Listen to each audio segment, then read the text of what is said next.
حضرت موسیٰ علیہ السلام عرصہ دراز تک فرعون کو ہدایت فرماتے رہے اور آیات و معجزات دکھاتے رہے، مگر اس نے حق کو قبول نہیں کیا، بلکہ اور زیادہ اس کی شرارت بڑھتی رہی۔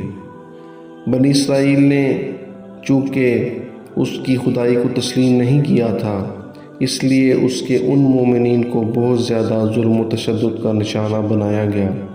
اس دوران حضرت موسیٰ علیہ السلام پر وحی اتری کہ آپ اپنی قوم بنی اسرائیل کو اپنے ساتھ لے کر رات میں مصر سے ہجرت کر جائیں۔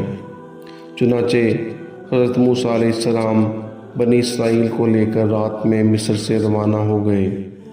جب فرعون کو پتہ چلا تو وہ اپنے لشکروں کے ساتھ بنی اسرائیل کی گرفتاری کے لیے چل پڑا۔ جب دونوں لشکر ایک دوسرے کے قریب ہو گئے تو بنی اسرائیل فرعون کے خوف سے چیخ پڑے کہ اب تو ہم فرعون کے ہاتھوں گرفتار ہو جائیں گے، اور بنی اسرائیل کی پوزیشن بہت نازک ہو گئی، کیونکہ ان کے پیچھے فرعون کا خون خوار لشکر تھا اور آگے موجیں مارتا ہوا دریا تھا۔ اس پریشانی کے عالم میں حضرت موسیٰ علیہ السلام مطمئن تھے اور بنی اسرائیل کو تسلی دے رہے تھے۔ جب دریا کے پاس پہنچ گئے، اللہ تعالیٰ نے حضرت موسیٰ علیہ السلام کو حکم فرمایا کہ تم اپنی لاٹھی دریا پر مارو۔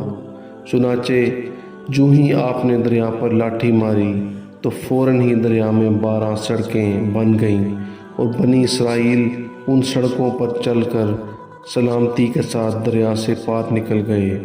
فرعون جب دریا کے قریب پہنچا اور اس نے دریا کی سڑکوں کو دیکھا تو وہ بھی اپنے لشکروں کے ساتھ ان راستوں پر چل پڑا، مگر جب فرعون اور اس کا لشکر دریا کے بیچ میں پہنچا تو اچانک دریا موجیں مارنے لگا اور سب راستے ختم ہو گئے اور فرعون اپنے لشکر سمیت دریا میں غرق ہو گیا۔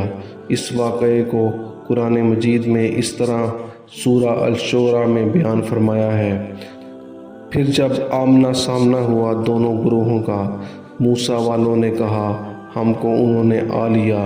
موسیٰ نے فرمایا یوں نہیں، بے شک میرا رب میرے ساتھ ہے اور وہ مجھے اب راہ دیتا ہے۔ تو ہم نے موسیٰ علیہ السلام کو وحی فرمائی کہ دریا پر اپنا عصا مارو، تو جبھی دریا پھٹ گیا تو ہر حصہ ہو گیا جیسے بڑا پہاڑ، اور وہاں قریب لائے ہم دوسروں کو، اور ہم نے بچا لیا موسیٰ اور اس کے سب ساتھ والوں کو، پھر دوسروں کو ڈبو دیا۔